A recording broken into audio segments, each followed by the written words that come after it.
Welcome back to the halls of mediocrity. And this episode is one that is probably a little near and dear to my brother's heart. Growing up, we loved all sports, but we had a soft spot in our heart for professional wrestling. And if you know anything about the sport of professional wrestling, there is no shortage of awful criminal behavior. And this story we might be starting with the peak, Jeff, and only working our way down because this one is a mess. And the individual we are going to be talking about today was in 1996 the most downloaded woman on the internet. Now, bear in mind, this is 1996, so that means 78 people downloaded her picture. But she was a burgeoning star in the professional wrestling business. And to say her flame burned out fast would be an understatement. By the year 2000, she was effectively persona non grata when it came to the big time wrestling promotions. And after her wrestling career, things did not go very well. However, for about 6 months, she did turn her life around and in 2011 was inducted into the WWE Hall of Fame. Now, if you want to go to the WWE Hall of Fame, it does not exist, people. It is just an honorary title. But it seemed to be enough to motivate her, at least temporarily, to get her veritable shit together. But sadly, it didn't last long. We are talking about Sunny. Jeff, give us a little synopsis, if you will. Incredible story, Kev. And when you really take a look at it, it starts off so good for her. She seems like a huge talent, right? So she's born in 72, never in a pro wrestling family at all, never anything to do with pro wrestling. She actually, from New Jersey, went to the University of Tennessee. Do you know what she was going to college for? To be a medical doctor. She was in the pre-med program, and she was super smart from all accounts. But what happened? Well, better pick the right college, parents. And then the other thing you better do too is you better make sure that your daughter doesn't start dating Chris Candido, who's a professional wrestler, and traveling around in Ohio.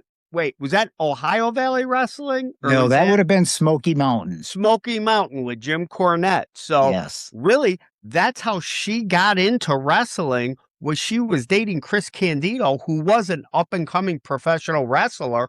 Right away, Jim Cornette, who ran Smoky Mountain, said, oh my gosh, this girl's got something. She's a good-looking girl, smart, can talk. And he said right away, she's the best talker out of everybody he had there. So he started to use her, and that's how she got into wrestling. Yeah. So, kind of picture this scenario. So she's dating this young wrestler, Chris Candido. He's working the small independents in the Northeast. They're from Jersey. And there's really, at this point, the early 90s, there's two calls you want to get. You're going to get a call by WWF at the time or WCW, the big dogs in the business, or the biggest regional promotion at that point, which was Smoky Mountain Wrestling based out of Knoxville, Tennessee. Candido gets the call to go to Knoxville from Jim Cornette, manager extraordinaire. And the whole plan is Chris is going to go wrestle, and Tammy, Sunny, is going to be taking her pre-med classes at the University of Tennessee. And what you alluded to is Cornette realizes pretty quickly he got a package deal because you had a good-looking young girl who had no chops for the business whatsoever, but you put a mic in front of her and she could talk people in the door and into seats. And if you know anything about professional wrestling, that is what makes or breaks the business. the ability to talk people through the doors. And she had it. It was ingrained in her. She didn't learn it. She just had a knack for it. And she debuts in Smoky Mountain Wrestling as Tammy Sytch. Slight change on her actual last name. And she had a heel gimmick. So for those of you not familiar with wrestling, you have faces and heels. The faces, the big smiles, the go get 'em attitudes, the good guys. And then you had the heels, the ones that were there to stir people up, get them angry, get them upset. And that's the role she played. And because she was so smart, she was a very smart girl. Do you know what her first heel gimmick was, Jeff? Oh my gosh, let me take a look. I believe was she a professor? Is that what it was? Or a teacher? So is sort of. She was actually somebody who idolized Hillary Clinton. Wow. Yeah, which makes sense, right? That was the early 90s. Yep, and her big angle was she was going to threaten sexual discrimination lawsuit against Smoky Mountain Wrestling. That was the big jumping off point for her in Smoky Mountain Wrestling. Now during that time, she manages Brian Lee, who is the Smoky Mountain Wrestling heavyweight champion. He would later go on to be the Underfaker, the second Yep. Undertaker. She also managed her boyfriend, Chris Candido, as well. And by May of 94, she managed them both as a tag team. And that tag team won the Smoky Mountain Wrestling tag team titles off of, do you know, Jeff? My God. Is it the Rock and Roll Express? The Rock and Roll Express. Woo! Ricky and Robert. Yeah. Right. So Jim Cornette just saw her as more than eye candy. He saw her as somebody that he could put into angles and that she was a legitimate act in Knoxville in that territory. So it wasn't very long before somebody else gets wind of her shtick. Yep. 1995, I think it was. Early 1995, a call comes in from Stamford, Connecticut. Vince McMahon Vinnie Mac sees value in her and Candido and brings them in to the WWF in early 95. The rumor is, depending on who you listen to, is that she was the main act. It was almost like Chris Candido came with her, right? Which it was the exact opposite when it started, but she was that big of a draw. She was that big of a draw. I think you're hitting on something that is kind of underneath the surface in this story, in this relationship. Remember, Candido gets the call to go to Knoxville. He's going to be the big star wrestler. She's going to be the doctor. And what ends up happening is very quickly, she begins to overshadow him. And I think that is bubbling under the surface throughout this entire story. So she debuts as commentator Tamara Murphy on WWF Action Zone in early 1995. You dug deep. I did dig deep. Hey, we have to. This is serious business. I love it. We're talking about sunny days. That's right. And so after she does her early stint as Tamara Murphy, the commentator, she eventually becomes who she would be most famously known as, Sunny. And she would be managing a team called the Body Donnas. And yes, it is a totally ridiculous gimmick. Understand something, folks. 1995, the WWF was cartoonishly stupid. You had wrestling monks. You had half man, half beast like Mantar. You had the evil dentist, Isaac Yankem. It was an embarrassment at this point. And she's handed the responsibility of managing the Body Donnas. Now, within the Body Donnas is Chris Candido. He wrestles a Skip. Do you know who Zip was, Jeff? It was Bruce Pritchard's brother, Tom Pritchard. Dr. Tom Pritchard. That's right. That is correct. That is correct. Now, despite the goofy gimmick that this team has, At WrestleMania 12, they have their quote unquote WrestleMania moment and they win the tag team titles over another goofy, ridiculous tag team, the Godwins, the redneck farmer tag team, because we know Vince Phineas. McMahon loves Southern rednecks. Yeah. It's Phineas, right? Phineas and Henry O. Oh, that's right.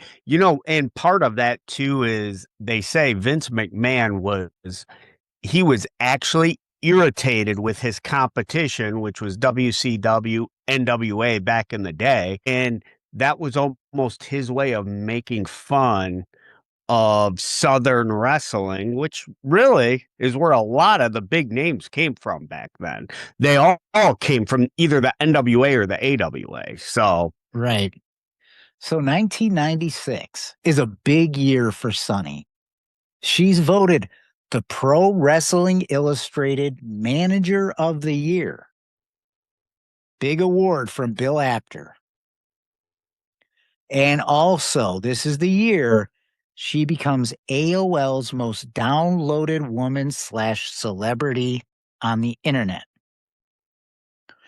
Now, I'm going to offer an interesting take here, Jeff. okay. So, late 90s wrestling was really centered on the Attitude Era in WWF, the NWO and WCW. And it was a culture shift away from the family oriented, cartoonish style of wrestling that had really been the standard for quite some time. The Attitude Era, that's what it Yeah. was. People will often point out, Stone Cold Steve Austin, who is huge, as being one of the guys to really commandeer that ship. Bret Hart and Shawn Michaels and that feud being a big catalyst for that change in programming. I'm going to make a controversial statement. Sunny was the beta test for what would become the Attitude Era. And here's my logic. You have a young girl, attractive, pretty, and you're trying to test the boundaries of what your audience will accept. They hypersexualize her in a way that allows them to kind of tiptoe around how far they could push things. She becomes AOL's most downloaded woman in 96. That's a pretty big deal. And I think that was the catalyst that McMahon needed to say, we can go edgier, because he didn't lose audience. He didn't lose business. He knew then he could push the envelope. Yeah. And you had this budding thing called the internet, right? And she's the most downloaded woman on the internet. Interesting. Did you know at that time, Playboy tried to get her to do like a spread and she refused. At that time, she refused. Yeah. She refused, which once we get into some of these other stories, it's going to be pretty incredible that she refused to do Playboy at the time. So, yeah. So later on, she would go on to manage the Smoking Guns to the tag team title, another goofy gimmick. They then fired her in the ring on live TV. She went on then to manage Farouk, which is with Ron Simmons, yeah, Florida State Hall of Famer. Right. A tremendous athlete. Oh, great athlete. Former WCW world champion. And Vince McMahon, and he's in this transition stage from cartoonish to Attitude Era, puts him in like this Nerf headset. Do you remember that, Jeff? Yeah. Preposterous. Dumb. Beneath him. Honestly, beneath Ron Simmons. Way beneath him. It's an embarrassment. Yeah, he honestly should have went down as one of the top 10 all-time greats, really.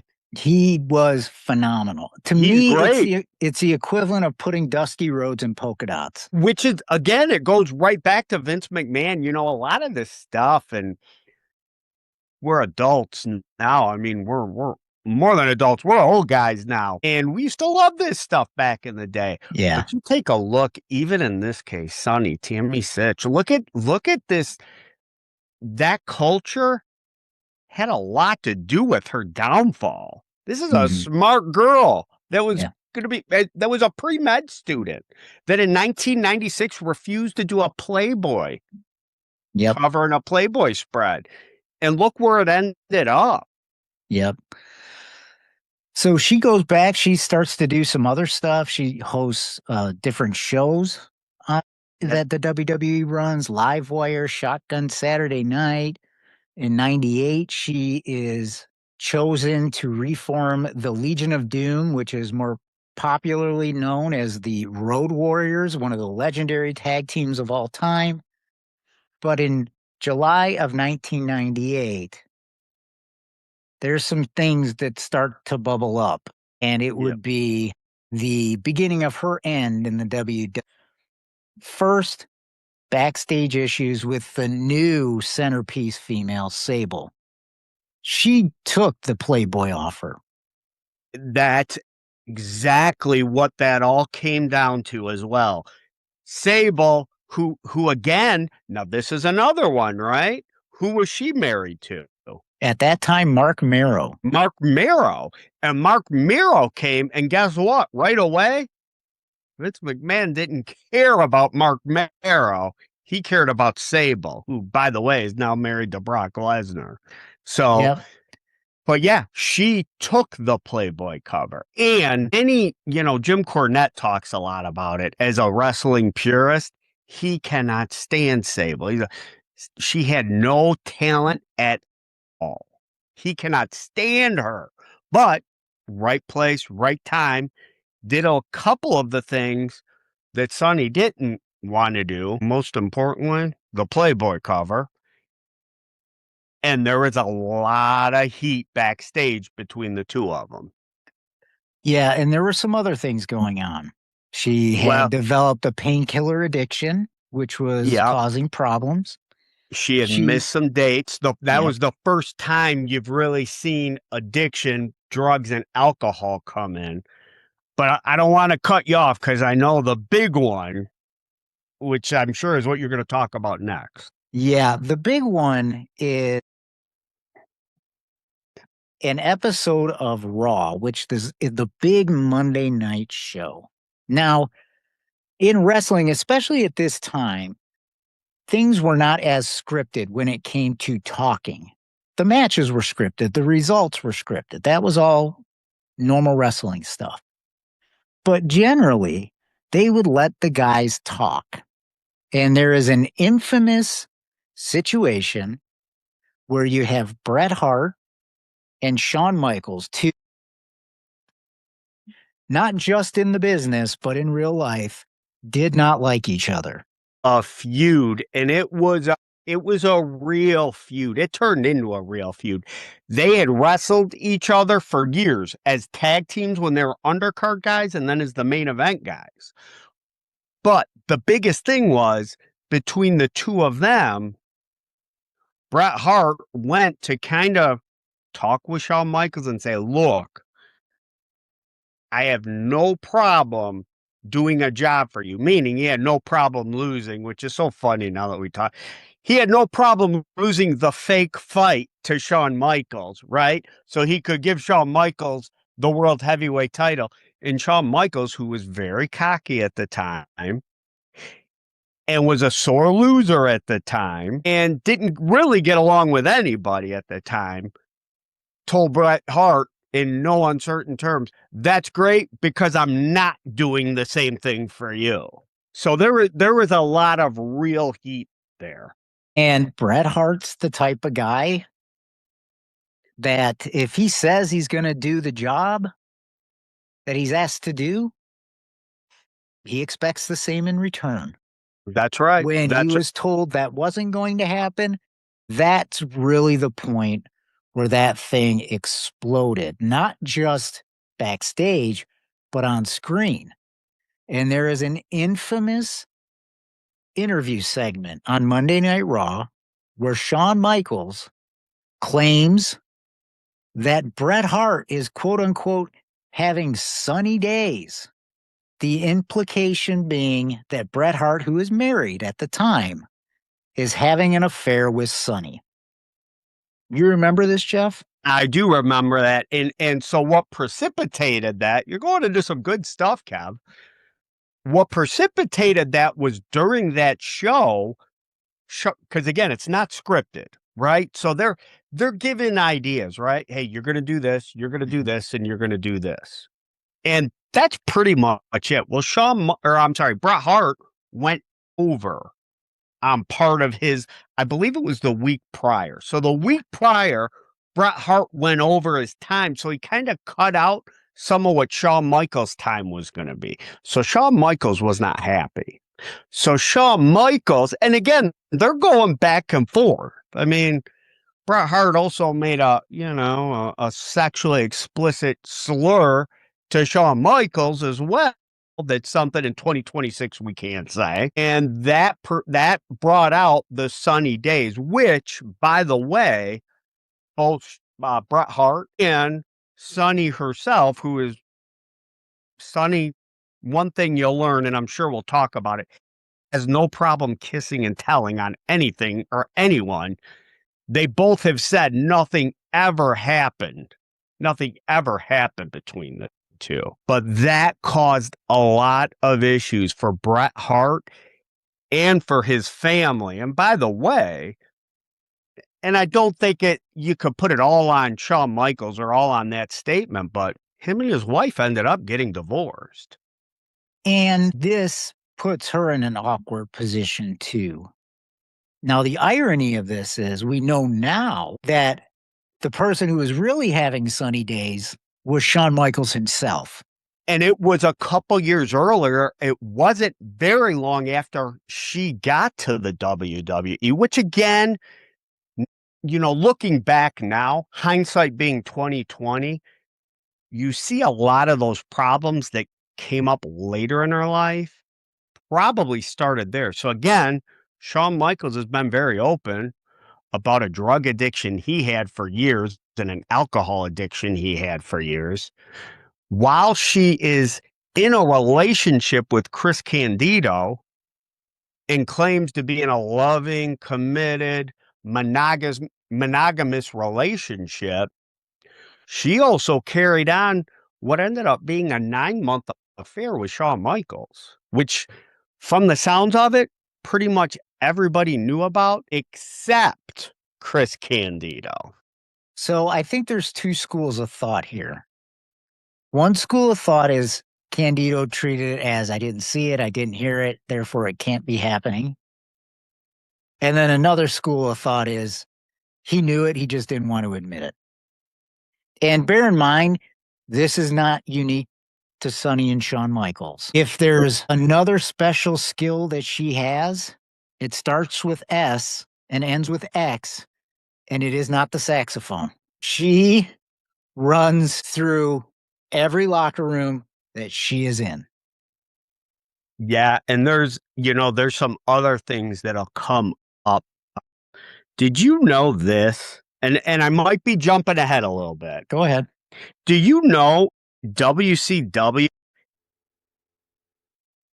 Kimberly Page, Diamond Dallas Page's wife, banned her from the locker room while she was in WCW?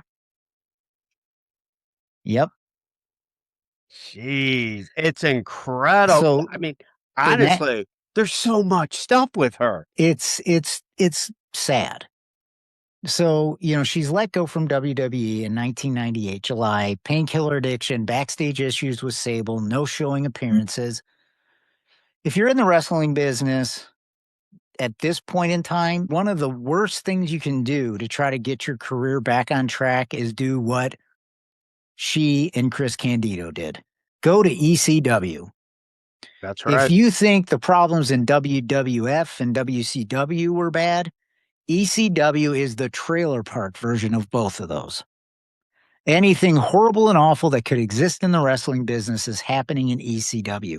She debuts at Heat Wave 4 days after her WWF release. She feuded alongside Chris Candido against Lance Storm. Lance Storm, as part of this angle, introduced a new character called Tammy Lynn Bitch, which is supposed to be her alter ego. which was played by later Dawn Marie, somebody Nice. I don't remember this who at would go all. on into WWE later on. Nice. Now, during her time in ECW, she's arrested for violating a restraining order filed by her own mother. Isn't that incredible? Interesting, eh? Yeah. October of 1999. This is when it starts to really go off the rails. October of 1999, she's found passed out backstage after an ECW show in Philadelphia. Speculation centered around abuse of GHB. She, of course, denies knowingly taking anything.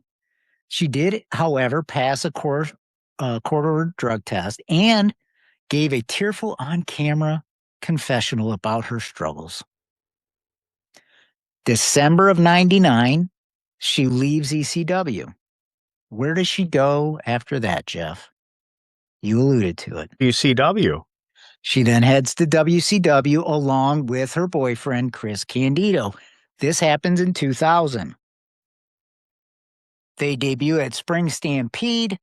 Chris Candido wins the WCW Cruiserweight title, so quickly kind of establishing themselves in WCW. He's in the mix, which, and I don't mean, I want to interrupt 1 second there, which is big for him because he was kind of a budding prospect. People had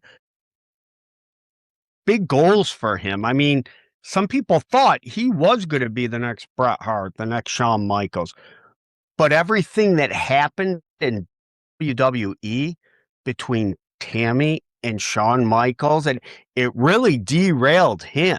And again, everybody knows Shawn Michaels had Vince McMahon's ear. So nobody was getting over that Shawn Michaels didn't like unless they were already over. So he was never going to get that rub from Triple H, who now runs the whole thing, or Shawn Michaels. So it's, Tammy, not only is she sabotaging her own life and her own career, she's sabotaging his career. And by the way, he's sticking with her through the whole thing. Right. So in WCW, you already briefly touched on it. She is accused of having drugs in the women's locker room by the wife of Diamond Dallas Page, Kimberly Page. Did she do one of these, Kev? No. Yeah, I think she gave her the diamond cutter after She finding did? the drugs. Yes. All right. Eric Bischoff, who was running the company at the time, later described the drug use as so bad that people would have to come in and make sure there were no needles left on the floor. That's craziness. I can't even fathom how bad an addiction is at that point where you are so careless you're just leaving needles around in your workplace.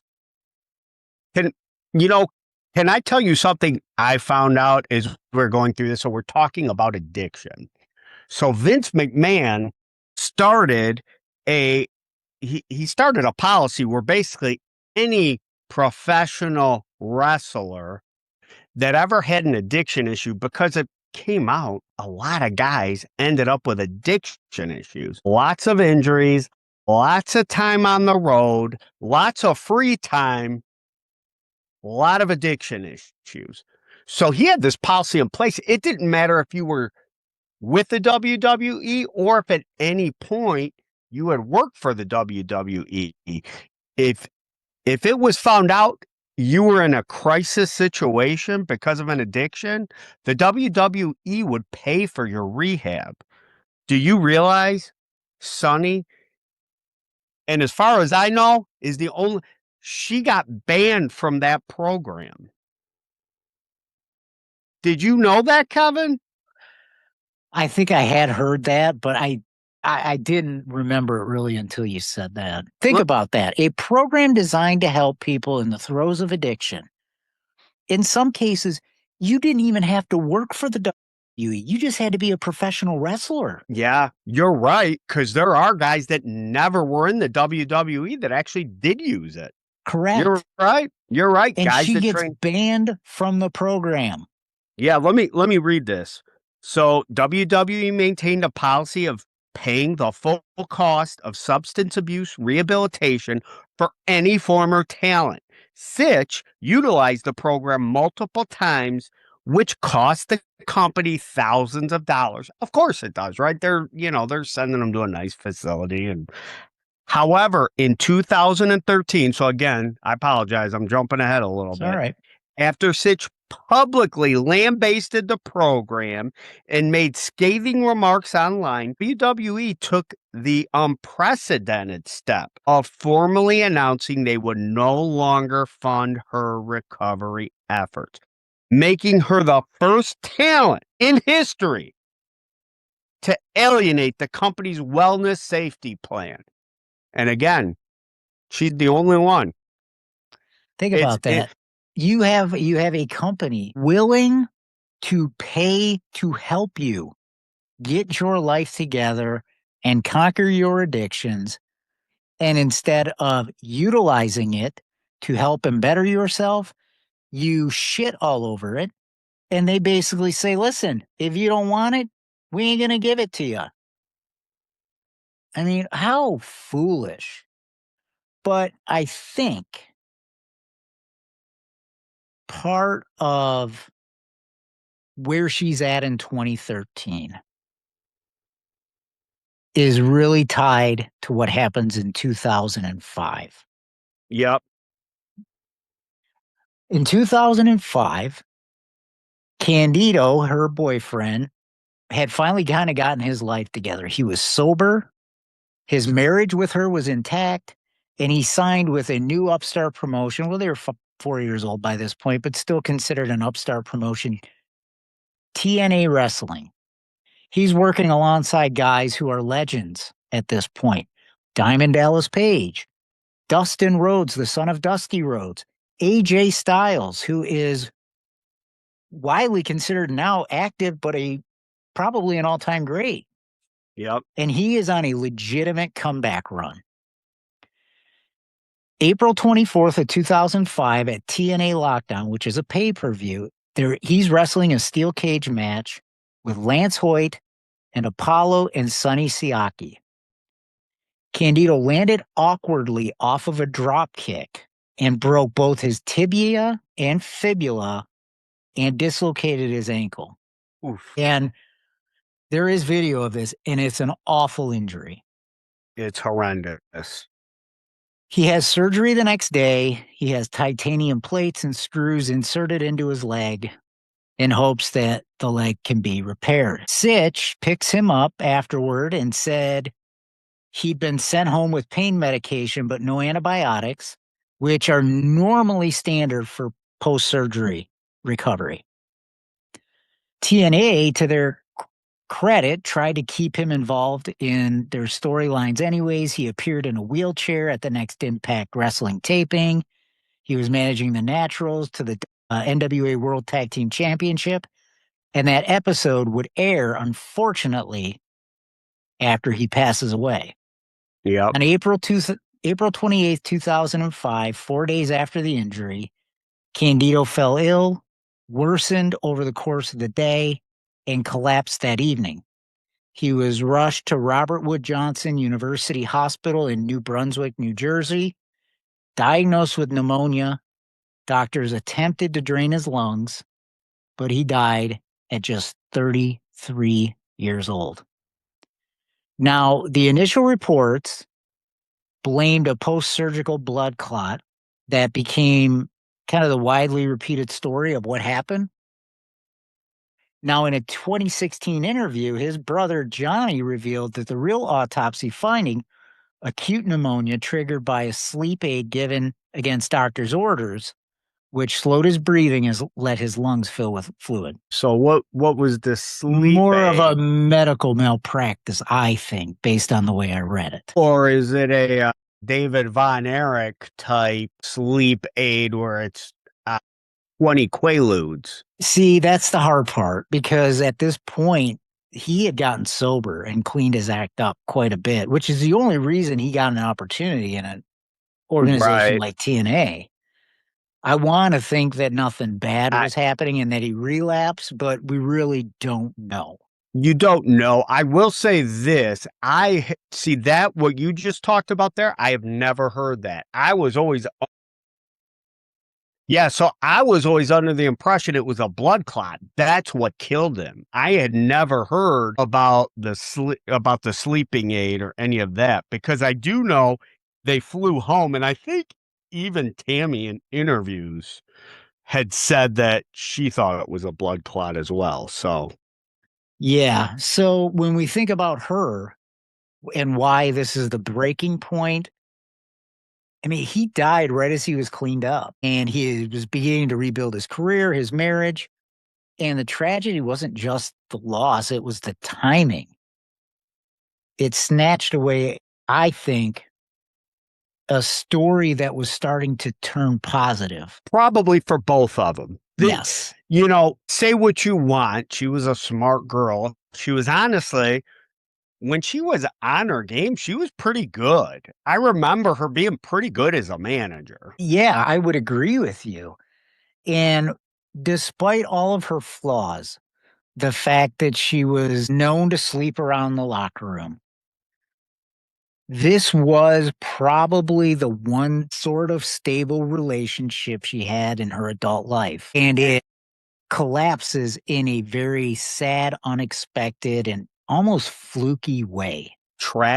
A tragic way. And you know what? Chris Candido, who again had a lot of those same struggles, you got to give him a lot of credit too. Because I mean, not only was he a pro athlete, a professional wrestler, overcame addiction, we hope, right? But it's tough to do in that environment.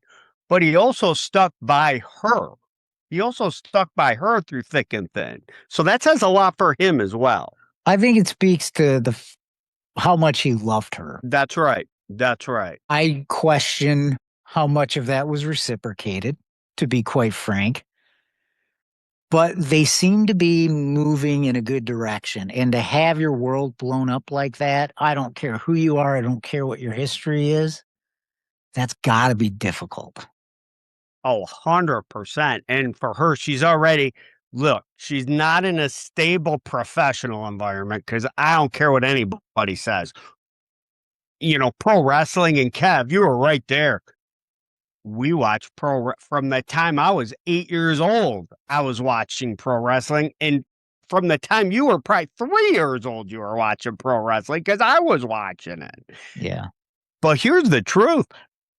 And I've said this to numerous people. Sometimes everything that has come out about professional wrestling since then, sometimes I feel a little guilty for loving pro wrestling as much as I did growing up. Yeah. There was a lot of debauchery that we had no clue about. So for her, that's a tough environment for her to get clean and sober. And for him, for anybody, that's a tough environment. Yeah. I And totally agree. and it's hard. And again, we'll probably do a month-long series on Vince McMahon at some point. But a lot of that, and I know, you can't blame him for other people's decisions necessarily, but that environment that was created during those years has a lot to do with a lot of the chaos, a lot of these professional wrestlers, these pro athletes that were household names went through. It's terrible. It's horrible. And if you look at somebody like a Vince McMahon and you think back on his career, he's got a lot of stains on his record. I mean, and many of them are horrible. Stained is a great word. The environment that he created is got to be the worst of them all, because it left a path of destruction in dozens upon dozens upon dozens of his wrestlers, and destroyed lives. Lives upon lives upon lives. And a lot of the lives he destroyed were people that were making a good living. doing what they were doing. And again, they were household names. No question. I think it's just one of the sad parts about the wrestling business. And sadly, she gets caught up in it. Yeah. And she's responsible for her own decisions, but she's also a victim of the environment that this business created for a lot of people. So let's put a bow on her career. Okay. She continues to work with some small independent promotions over the years. In 2011, she temporarily gets her life back on track. She's inducted into the WWE Hall of Fame, gets a nice plaque, gets a Hall of Fame ring. And candidly, if you see her in that show, she really cleaned herself up and really had gotten herself healthy. She looked like the Sunny of old. Yep. And she did clean up. She, and quite, let's, we spend a lot of time talking about the bad decision. The truth is, not that there's a real Hall of Fame, but she did deserve a spot in the Hall of Fame. She really was well, I guess you could maybe put Miss Elizabeth in that category, but I don't think you can. I think It's a that was different, if she's equal in a different way. correct. Tammy actually earned her way in, not by having an affair with Shawn Michaels, but by actually she was a good talent. She was a good talent on air. She was rounded. She could take bumps. She could talk about as good as anybody She in could the sell. company. Yep, she could sell. She worked with different types of talents, got different types. I mean, she was very, very talented. There's Yep. no question about it. And she was really the first woman who was that multifaceted. By far, yeah, there's only been a few, and she's one of them. So you got to give her flowers for that. And she did rightfully deserve her spot in the Hall of Fame, but it is pretty incredible when you look at it. She kind of cleaned up for that. You know what I mean? Because even what we're talking about, it was 2013, so it was after that the WWE banned her. Yeah. From, any funding that they were giving towards sending her to rehab. She's opportunistic. Yeah. She was a little opportunistic as well. So Yep, she saw a payday. She saw an opportunity to get her face in front of the cameras again, and she did a good job of it, but it didn't last long. So she continues to work some of the small independent promotions, but it doesn't take long for her career to go into a nosedive. And in 2016, we mentioned earlier that she denied Playboy. 2016, she takes a big payday and stars in a pornographic film, Sunny Side Up, in through the back door. classic. And now was that did that? I guess I missed that. I was too busy working trying to keep a roof over my head in 2016. How many Oscars did that get nominated for? they had not yet developed the category for backdoor scenes, apparently. Unbelievable. Yeah, this is where kind of her public career it dies at this point. Yep. And by 2018, she is completely retired from wrestling. Yeah, I've got a couple notes. 2019, fugitive status and extradition because she skipped court dates. So she was basically a fugitive of the law, and she was arrested. It looks like she was arrested in Florida, but ended up getting moved back to, I believe it was New Jersey. But she was wanted in New Jersey and Pennsylvania.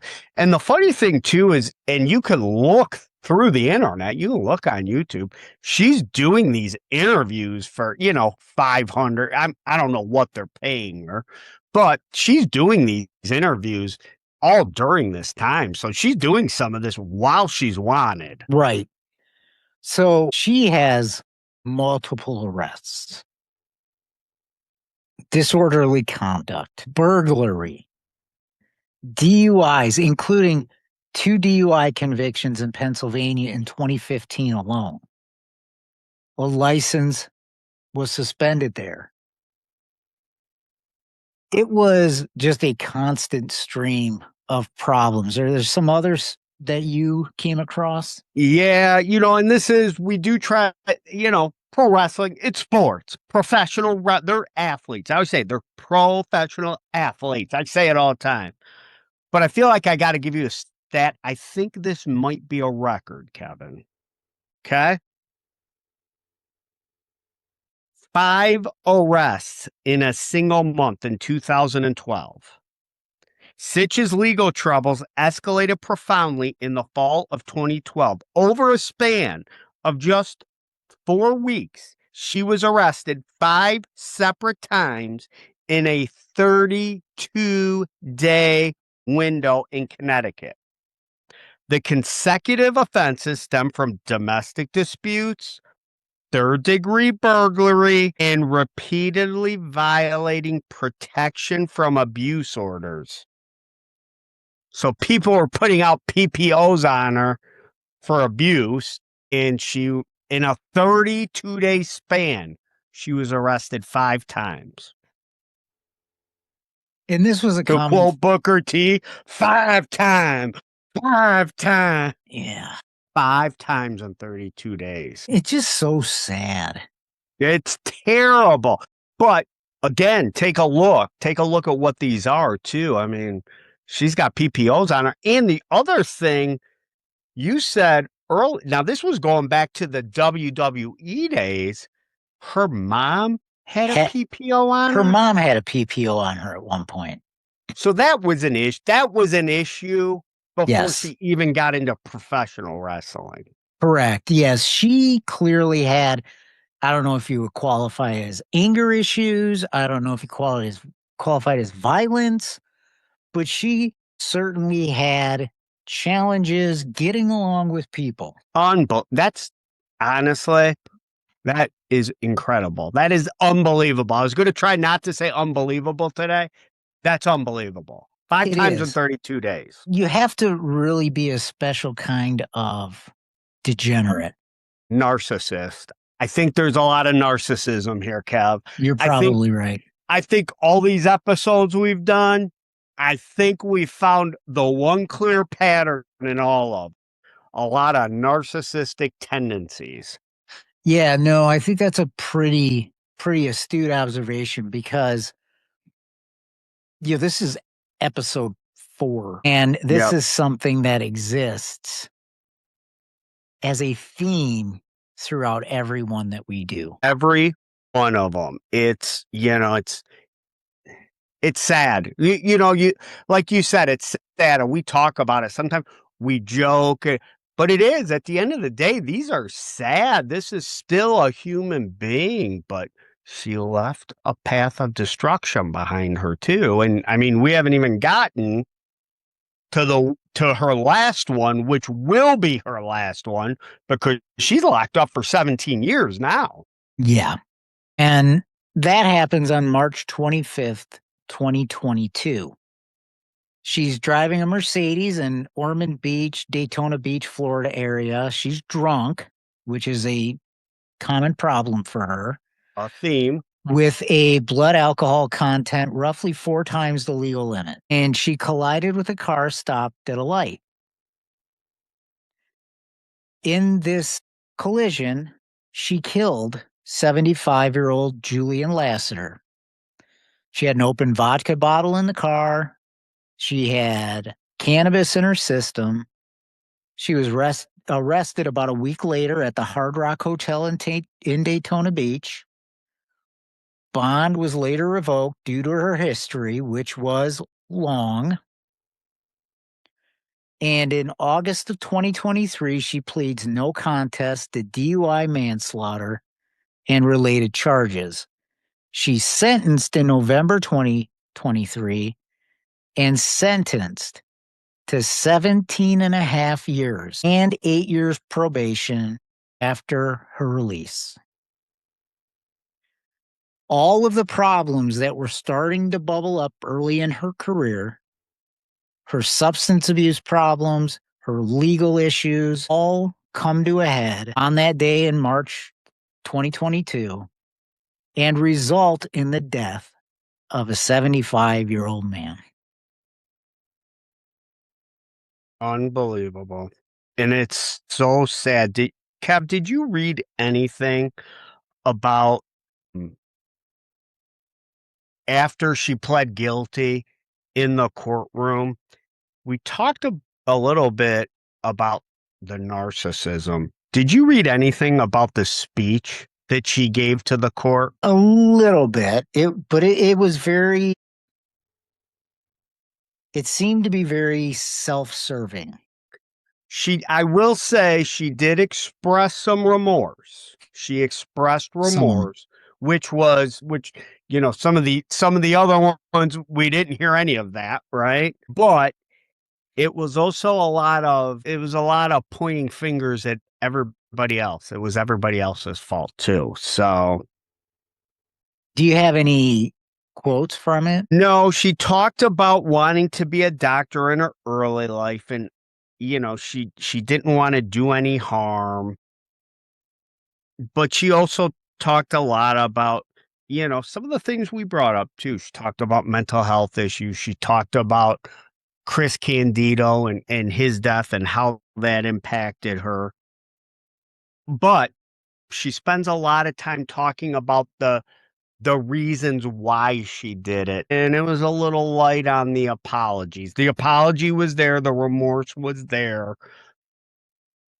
But she talked a lot about the other issues. And I think there probably is a lot of remorse, right? She went back to talking about how she wanted to be a doctor. She wanted to help people. That's originally what she wanted to do. Mm-hmm. So it was sad, but there was also a lot of, there's a lot of finger blaming there. And a lot of times when you have those opportunities and you've done something wrong, that's a good time to just apologize and leave it be. And it was a little light on that. It was a little light on that. So what's interesting is after this occurs, there are people in the WWE that call for her to publicly be removed from the Hall of Fame. Now, again, it's not like people pack up and go to the Hall of Fame and look at the plaques. I mean, it's an honorary thing. And again, that's dumb. By the way, I love the WWE, but they need to put a real Hall of Fame up somewhere. And she's already there. Yeah. What are you talking about? They're not even a Hall of Fame. What are you going to do? Remove the speech? That's all it was. Exactly. So one of the things that I took away from this as I read about it, and obviously I knew quite a bit going in, is I don't know that there is a better example of somebody whose life was destroyed by professional wrestling. Yeah, you could definitely say that. Even not the professional wrestling, just the culture and the travel that comes with that. And this was somebody that was at the University of Tennessee and was a pre-med student. So my guess is, but you never really know, Kev. There was already a PPO in place with our mom while she was going to college. Maybe not. Maybe we just don't know about the issues. But that is definitely an explosive, toxic mix with somebody that's already got a PPO against her mom and then getting in the professional wrestling business, right? Now in 2026, we can look and say that's a tragedy waiting to happen. And it definitely did happen. I just did look at something. So I want to go back. The victim's family expressed disappointment with the length of the sentence, stating they wanted a maximum penalty of 25 years, which quite honestly, they should have gotten. She had been arrested so many times. Lassiter's brother criticized Sytch's speech, calling it an attempt at moral equivalency. So she wanted them to know, hey, I'm just like you. But look I went through this and I went through that. And he also remarked she wasn't saying, poor you, your poor brother. She was really, that whole speech was about, I'm sorry about your brother, but poor me. Look at me. Look at all the things I've been through. That's what they took from the speech. So, Yeah, it's such a sad story. It is sad. It is a sad, and it's hard because you look at that's a lot of what this is about, right? Heck, Kev, I would have given my left foot to have the talent that some of these people we talk about have, or some of the opportunities that they had, right? And some of the success that they had. And it's just so sad to see how it gets wasted. It's just so sad to see how it gets wasted. And it's same thing here. It's same thing here. Such a waste. Such a waste of talent. I would bet if you could go and talk to her right now and say, what would you do different? I would bet she would say, I wouldn't have gone to Knoxville. I bet you, and you know what? I bet now there's so many, honestly, there are so many interviews you can see of her on YouTube, and a lot of them are very cringy. They're tough watches. They were tough watches for me long before we ever talked about doing this podcast. I never really got through one, to be honest with you, Yeah. because I felt like it was so exploitative. But I would like to see an interview of her now, not only because now she's had time to think about it, but guess what? She's sober. She hasn't been drinking. She hasn't been doing drugs, right? Her mind is probably as clear as it's been in years. So but I bet you're right. I bet you're right. And as much as Chris Candido loved her, obviously, and I think she loved him too, right? That's a tough, I hate to say it, that's a tough situation in a wrestling world to go through that. But I bet if she had it to do all over again and we built her a DeLorean and let it go 88 miles an hour, I bet she'd run the other way and she'd be at Rutgers University instead of the University of Tennessee. I agree with you. Yeah. Somebody who had the opportunity to do something really impactful and positive in the world got caught up in the underbelly of the professional wrestling business, like so many have done, and was never able to get her life on track. And it results in the death of a 75-year-old man because she, after many opportunities to get her crap together, still can't figure out that driving under the influence of alcohol is a really bad idea. Yep. And it's sad. So as we're researching, one of my favorite former wrestlers, or really former managers, that I like to listen to is Jim Cornette, who is the one that found her. So I went and I pulled up some things Jim Cornette had talked about, because he had a relationship with her. He brought her into the business. So just a couple things he talked about. When he talked about them early on in their career, he said point blank, she was a college girl traveling on the road with Chris, but she had the look and she had the brain. And most importantly, we just talked about it, she had the gift of gab in those days, and a manager needed to cut a promo that made people want to pay money to see them get their teeth kicked in. Tammy did it flawlessly without breaking a sweat. He saw the talent in her right away. It was a natural. He saw the talent in her right away. He said it. She was better than the guys. She didn't freeze up on camera. She understood psychology instantly, right? That's a smart person, which she understood. When the WWF came calling in 1995, Vince McMahon, he said he didn't just want Chris Candido. He only wanted him if Tammy was coming with her, or coming with him. So he liked her because, and again, we'll go back to, we talked about Sable, right? The future with Sable. Jim Cornette is very clear, and he's got a hatred for Vince McMahon too, and Vince Russo. He didn't like what wrestling became, right? For better or worse. Some of his ideas, I think, were a little dated too, but he talked a lot about he really liked him because she really did early on treat it like a job. She didn't treat it like it was a joke. It was her job.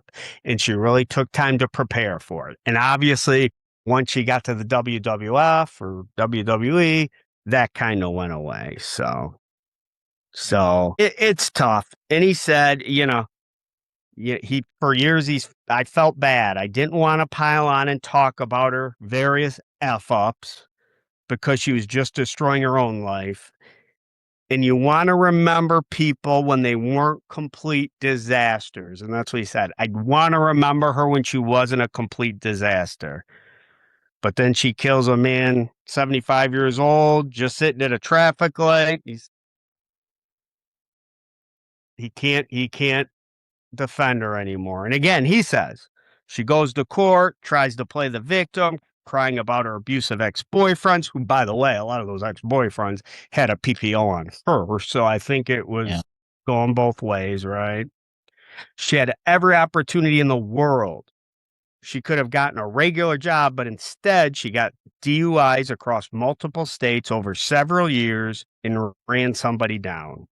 Disgusting, sickening. She ruined her life, but more importantly, she ended someone else's. And as much as you hate to say it, and Jim Cornette says it,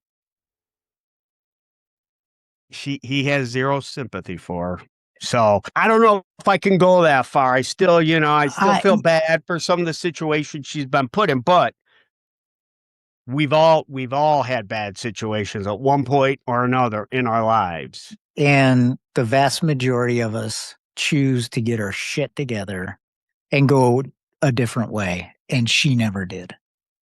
Yep, that's right. And he said a point blank. He didn't want to pile on. He wanted to remember her as she was when he met her, but she had too many F-ups.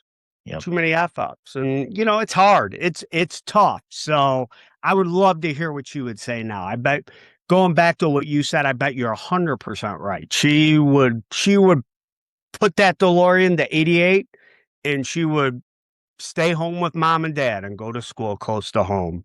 Yep. Jeff, that's the story of WWE Hall of Famer Sonny. It's a tough one. It is a tough one. It's a sad story, and she's sitting in jail now in Florida and will be there for, another 14 years. Yeah, I don't know. I'm sure there's something where, she maybe can get out early, but at this point, she's had so many run-ins, she's been a fugitive. She will be in her 60s minimum before she sees the light of day again. And she earned every minute of it. She sure did. And again, you said it. That's another one. Give Vince McMahon an assist, give the WWE and that culture, give them an assist on that too, because they had a lot to play in it. And this won't be the last wrestling one we'll do. No. We could probably do a podcast on just wrestling issues like this alone. All day, every day. And you know what? And it's funny because you've met, me and you have gone together to some of these. And I can't say I've ever met a pro wrestler that I didn't think was pretty nice person, honestly. In the, we see him for a minute maybe, right? Mm-hmm. So you can say hi, but it's that lifestyle. It's that lifestyle. But we all can make our decisions, whatever those decisions will be, but you're going to live with the consequences of them. And Sonny is definitely living with the consequences of her decisions. And I think that's the right way to end it. This has been the Halls of Mediocrity, our 4th episode. We're enjoying these. You're enjoying it, right, Jeff? Yeah, loving it. Good. Me too. I hope you listeners are enjoying this as well. We've got so much more to come. This is an evergreen topic. We will never run out of topics to cover on this podcast. We look forward to doing more of these episodes, and we will see you next week. Thanks, everybody.